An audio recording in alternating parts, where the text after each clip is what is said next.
Hey everyone, my name is Nathan Payne. Welcome back to another episode of Blu Ocean Crypto. So today I want to talk about Mavia staking. So we just found out recently that it's coming and there's some details we don't know yet, but I want to go over everything that we do know and talk about some hypotheticals on maybe how it's going to look, how it's going to tie into the ecosystem, how it's going to impact token price. I'm excited for this one, although it might be a little bit of a shorter video. So there's going to be some good things in here you guys might not have been fully aware of. Okay, without further ado, let's jump right in. I want to play. So we can see this is the most recent tweet by Mavia. It's also their pinned post. I talked about, did someone say staking? Next week you finally can. Stake your Mavia tokens for Mavia APY rewards in 3 different pools. That's the first tip. We'll come back to those 3 different pools here in a moment.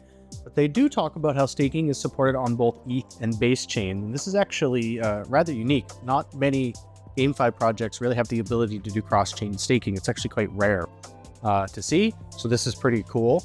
Now, we didn't even know this was going to happen. Reason why is a long time ago, actually, I think back in June or July, they had released kind of this roadmap and they talked Ruby staking. They didn't talk about anything in regards to Mavia token staking. I'm really glad they did this. You know, there's pros and cons. It can be really good for short-term price appreciation and demand and utility on the token. The counterpoint is the argument of increased emissions is obviously not good for long-term. But the truth is, a lot of projects have been doing this, doing it well, and it is a huge incentive to hold the tokens. And especially if they're locked up, they're essentially removed out of circulation. Axie Infinity has done this for a long time. They're maybe not the best example due to their track record, but there is a lot of other GameFi projects where staking is just a key foundation of what they do. So I'm actually quite excited for this. Now, if we just dig in a little deeper here and we go to the website, we can see that this has always been here, the token staking pools. So even when we weren't sure that there was going to be any Mavia token staking to begin with, and we thought maybe Ruby staking was going to be the only alternative, it was a little interesting how this was never updated on the website. So that's why I always kind of wondered if we were going to see token staking. And we can see here there's the 3 separate pools, right? We've got the land NFT, the staking, and then staking rewards, where you can view and manage or earn Mavia, NFT, and APY rewards. So this is kind of cool how you're going to have these 3 separate areas. Now, if we just take a look actually at the staking pools, you can see that there's now this locked Mavia staking with the upcoming little icon there. And it shows, I can't click to view on it. It shows my stake is 0 Mavia right now. Not sure why it's between season 1 and season 2, why it's not kind of at the bottom. But it is kind of a separate pool, right?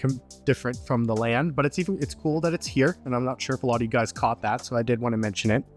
Now, when they talked about the 3 different pools, first thing instantly that came to my mind was lockup periods. So I ran a poll just from you guys in the community. We had 146 votes. And I basically said, what do you guys think the pools will be lengthwise? There's a couple different options: 3 months, 6 months, 1 year, 1 month, 3 months, 6 months, or 6 months, 1 year, 2 year. Vast majority of people think 3, 6, 1. That's pretty standard across the industry. I mean, I've seen some GameFi projects ask for like many years, which is just crazy. The 1, 3, 6 won at second place, and then the 6, 1, 2 was the least. I tend to agree with them. I don't think the 6, 1, 2 is going to happen. I'm in the camp of the 3, 6, 1. 136 could kind of be interesting too, but 361 does make the most sense to me as well. Now, there's one other interesting point that we can kind of combine into this whole discussion here. If we go take a look at when they talked about the Ruby staking pools, right? So they talked about the pools were going to be fixed with an amount of Mavia over a set period. So the reward amount is known and predictable for all users. It will require no minimum of Ruby to be staked, but will require a 1, 3, 6, or 12-month lockup period. So that's effectively 4 pools with the Ruby. Now, because of that, I think that the 3 pools for Mavia is probably indeed 3, 6, 12 or 1, 3, 6, just because it mirrors similarly to what they're trying to do with the Ruby. If But once again, we're just guessing. We really don't know exactly how that works. I hope there's a no lockup pool. Chances are there's not. You know, it makes most sense to do lockup because it benefits the token the most when you do that. Another thing that I'm really curious about is, when are we going to get land staking again? Now, there's still a bunch of rewards that need to be paid out on the previous land staking seasons. Maybe that's the goal. Maybe they want to get caught up on that. I would love to see a no lockup pool for lands so we can start earning some Mavia tokens as well. I think that would cause a huge, it would add a lot of utility effectively to the lands and give them some extra value when people are deciding whether or not to buy.